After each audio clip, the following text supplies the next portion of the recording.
తత్వ జ్ఞాన ఉపదేశం. తత్వ జ్ఞాన ఉపదేశంలో ఈరోజు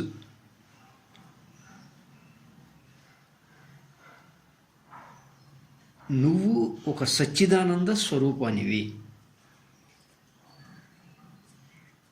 ఓ సచ్చిదానంద స్వరూపమా, నువ్వు ప్రత్యేకంగా ఆలోచనలు ఏర్పరచుకొని, అంటే ఈ కర్మలు నేను చేయాలి, ఈ కర్మల యొక్క ఫలితాలను నేను పొందితేనే నేను ఆనందంగా ఉంటాను అన్న భావంలోకి వెళ్ళవద్దు. ఆ విధంగా నీ మనసును క్షోభ పెట్టుకోవద్దు. ఎందుకు క్షోభ పెడతావు నీ మనసుని? జరిగేవి జరుగుతూ ఉంటాయి. మనం వ్యక్తి యొక్క ధర్మం పాటిస్తూ ఉంటాం, కుటుంబం యొక్క ధర్మం పాటిస్తూ ఉంటాం, సమాజం యొక్క ధర్మం పాటిస్తూ ఉంటాం. జరిగే పనులు వ్యవహారాలు అన్నీ జరుగుతూ ఉంటాయి. ఎలా జరుగుతున్నా కానీ మన యొక్క అంతరంగం ఒక సమస్థితిలో ఉండటమే మనకు కావాల్సింది. ఏది ఎలా జరుగుతున్నా కానీ అంత సాక్షి స్వరూప స్థితిలో ఉండటమే మనకు కావాల్సింది, చేయగలిగింది చేయటం. అంతేగాని కర్మలు చేయవద్దని కాదు, అంటే పనులు చేయవద్దని కాదు. పనులు ఎప్పుడూ కూడా మనం సంపూర్ణంగా పూర్తి స్వాతంత్ర్యంతో, ఇంకా పూర్తి సామర్థ్యంతో, పూర్తి ఉనికితో, పూర్తి ఎరుకతో, పూర్తి శక్తితో చేయాలి పనులన్నీ కూడా. అంటే ఏంటి దీని అర్థం? నిష్కామ కర్మతో చేయాలి. అంటే అహం లేకుండా, ఫలితాన్ని ఆశించకుండా నిష్కామ కర్మతో చేయాలి. కానీ ఈ పనులు లేదా ఈ కర్మలు అనేవి శరీరం యొక్క ధర్మాలవి, లేదా మనసు యొక్క ధర్మాలవి. ఒక నీతి ప్రకారం శరీరము నుంచి, మనసు నుంచి కర్మలు జరుగుతూ ఉంటాయి. కానీ వీటి యొక్క ఫలితం ఎలా ఉన్నా కానీ నీ అంతరంగం సమస్థితిలో ఉండాలి. అది నిష్కామ కర్మయోగం అలా చెప్తుంది. అలా నువ్వు తత్వజ్ఞాన ఉపదేశంలో ఏం వింటున్నావయ్యా అంటే, నీ కర్మలు నువ్వు చెయ్యి, పూర్తిగా సంపూర్ణంగా చెయ్యి. అంటే కృష్ణుడు ఎప్పుడూ కూడా ఆయన పనులు సంపూర్ణంగానే చేశాడు కదా. ఏం చేసినా కానీ కృష్ణుడు చెప్పింది కర్మయోగం. ఏం చెప్పినా కానీ కృష్ణుడు చెప్పింది కర్మయోగం. అంటే కృష్ణుడు చెప్పింది నిష్కామ కర్మ, కర్మ సన్యాసం కాదు. అంటే కర్మల్ని విడిచిపెట్టమని ఎవరూ చెప్పలేదు. అందరూ కర్మయోగం గురించే చెప్పారు. అంటే అహం లేకుండా, ఫలితాన్ని ఆశించకుండా కర్మ చేయాలి అని కర్మయోగం గురించే చెప్పారు. కానీ కర్మల్ని విడిచిపెట్టమని శాస్త్రంలో ఎక్కడా లేదు. ఆఖరికి ఈశావాస్యోపనిషత్తులో కూడా లేదు. అయ్యా, నీవు సుకృతమైనటువంటి కర్మలు చేస్తూ 100 సంవత్సరాలు బతకాలి అని కోరుకో అని చెప్పబడింది ఈశావాస్యోపనిషత్తులో కూడా. అంటే అలా అసలు నీ శరీరం ఉన్నదే దేనికి? కర్మలు చేయడానికి. దేహం ఉంది ఎందుకండి? కర్మలు చేయడానికి. నీ మనసు ఉన్నది ఎందుకు? ఆలోచనలు చేయడానికి. సముద్రం ఉన్నది, సముద్రం నుంచి అలలు వస్తాయి కదా. అలలు లేకుండా ఉండవు సముద్రానికి. అలాగే మనసు యొక్క ధర్మాల కింద ద్వంద్వాలన్నీ వస్తూ ఉంటాయి. ఈ శరీర ధర్మాలుగా పనులు జరుగుతూ ఉంటాయి. కర్మలు లేకుండా ఏ క్షణము ఎవరి జీవితము ఉండదు. ఏమీ చేయటం లేదు, నేను ఊరక కూర్చున్నాను అన్నా కూడా అది ఒక పనే. ఇంకా బాగా చెప్పాలంటే అది ఇంకా పెద్ద కర్మ. కానీ అహం లేకుండా, ఫలితాన్ని ఆశించకుండా చేయాలి. ఎందుకు ఫలితాన్ని ఆశించకుండా చేయాలి అంటారు అంటే, ఫలితాలకి ఎన్నో కారణాలు ఉంటాయి, ఎన్నో విఘ్నాలు ఉంటాయి. ఎన్ని విఘ్నాలు ఉన్నా కానీ మనం ఆ విఘ్నాలని ఎదుర్కొని కర్మల్ని చేస్తూ ఉండాలి. ఇప్పుడు పొలంలో ఒక పంట వేస్తాం, ఎంతో కష్టపడి అహం లేకుండానే చేస్తాం ఆ పని అంతా. కానీ అనుకోకుండా ఏ ఉపద్రవమో వచ్చి పంట దెబ్బతినొచ్చు కదా. తర్వాత ఇంకో పంట వేసుకుంటాం, అంటే ఒకటి కాకపోతే ఇంకొకటి చేసుకుంటాం. అలా కాకుండా ఫలితం మీదే మనకి దృష్టి ఉంటే చేసే కర్మ పైన దృష్టి పెట్టలేము, కర్మలని ఆస్వాదిస్తూ చేయలేము. ఎప్పుడు కూడా మనసంతా ఫలితం మీద గనక దృష్టి ఉంటే వర్తమానంలో కర్మలన్నీ సరిగ్గా చేయలేము. అంటే దృష్టి అంతా వర్తమానంలో కర్మల మీద ఉండాలి, కర్మలని ఆస్వాదిస్తూ చేయాలి. అది ఎలాగయ్యా అంటే, ఒక చిన్న పిల్లవాడు ఆడుకుంటాడు, ఏం చేస్తున్నావంటే ఆడుకుంటున్నా అంటాడు, అతను ఆటను ఆస్వాదిస్తూ ఉంటాడు. అలాగే మనం కర్మలని ఆస్వాదిస్తూ చేసుకుంటూ వెళ్ళాలి. అక్కడ ఎంతో సంపూర్ణంగా చేయాలి. అంటే దేహము, వాక్కు, మనసు అంతా కూడా మనం చేసే పని మీదే ఉండాలి. ఎంతో సంపూర్ణంగా పూర్తి ఉనికితో, పూర్తి ఎరుకతో చేయాలి, పూర్తి సామర్థ్యంతో చేయాలి.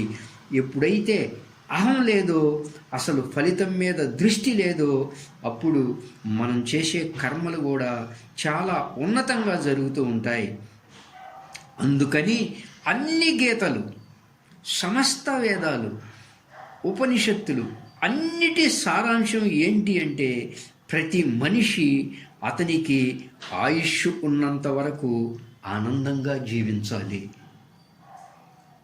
జీవితమంతా కర్మలు చేయాల్సిందే, కర్మలతోనే జీవితం ఉంటుంది. కానీ అహం లేకుండా, ఫలితం మీద దృష్టితో లేకుండా నువ్వు కర్మలను చేసుకుంటూ వెళ్ళు. ఇవి శరీరం యొక్క ధర్మాలు, మనసు ఆలోచనలు కూడా మనసు యొక్క ధర్మాలు. కానీ నీ వాస్తవ స్వరూపం తెలుసుకో. మనం ఒక చిదాకాశ స్వరూపాన్ని అనుభూతి పొందుతూ ఉండే స్వరూపం నీ వాస్తవ స్వరూపం.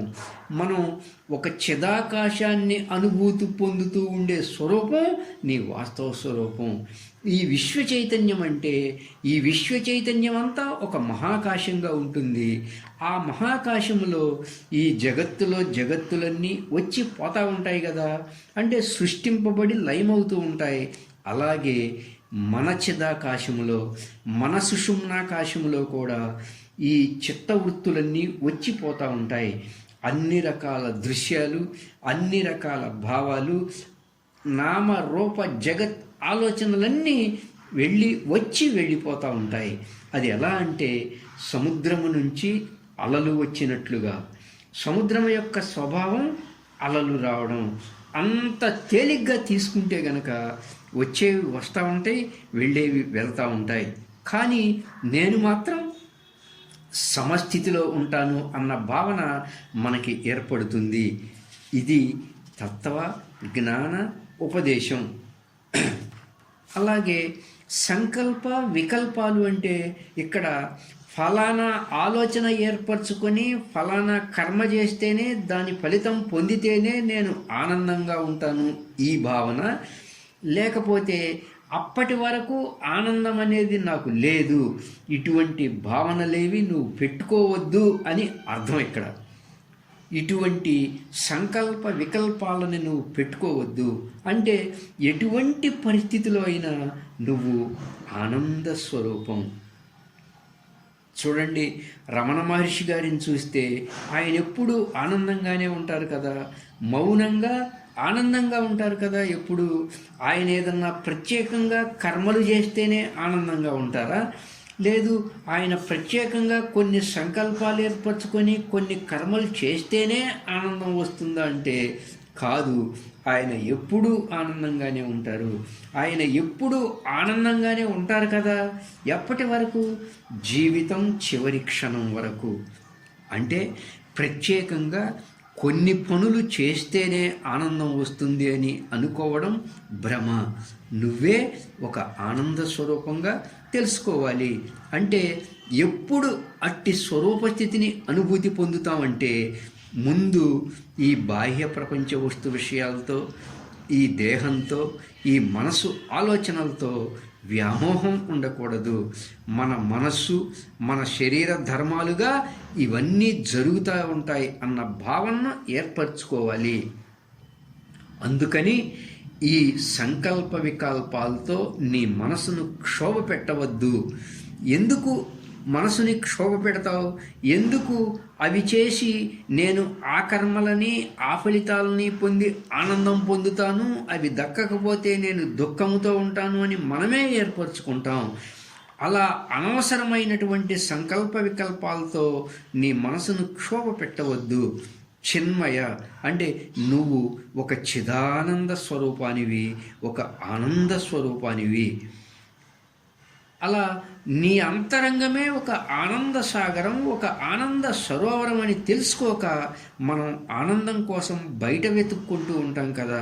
మన మనస్సే ఒక ఆనంద సరోవరం అని తెలుసుకోక మనం ఆనందం కోసం చెంబు మగ్గు బకెట్లు పట్టుకొని నీరు కోసం తిరుగుతున్నట్లు అలా మనం కూడా ఆనందం కోసం బయట వెతుక్కుంటూ ఉంటాం. ఆనందం కుటుంబం నుంచి ఆశిస్తాం, ఆనందం సమాజం నుంచి ఆశిస్తాం, ఆనందం పరిస్థితుల నుంచి ఆశిస్తాం. కానీ నీ మనస్సే ఒక ఆనంద సరోవరం అని తెలుసుకోక ఇలా చెంబులు బకెట్లు పట్టుకుని నీటి కోసం బయట తిరుగుతున్నట్లుగా ఎప్పుడైతే నీ మనస్సే ఒక ఆనంద సరోవరం అని తెలుసుకున్నావో అప్పుడు నీ జీవితం అంతా కూడా ఆనందంగా ఉంటుంది. ఎలా తెలుస్తుంది మరి ఆనంద సరోవరం అని? అవునండి, గ్రంథంలో ఇలా మనస్సు లేదా అంతరంగం ఆనంద సరోవరం, మానస సరోవరం అని ఉంది. కానీ నాకేమో నా మనసు ఎండిపోయిన చెరువులా అనిపిస్తూ ఉంటుంది కదా. ఇవన్నీ చెప్పటానికి వినటానికి బాగానే ఉంది, మనసు ఒక సరోవరం అని. కానీ నా మనస్సు ఏంటి సార్ ఎండినపోయిన చెరువులా ఉంది అనిపిస్తుంది కదా. అంటే ఎలా తెలుస్తుంది నీ మనసు ఒక సరోవరంలా ఉంది అనేది నెక్స్ట్ తత్వజ్ఞాన ఉపదేశంలో నేర్చుకుందాం. ఇది తత్వజ్ఞాన ఉపదేశం.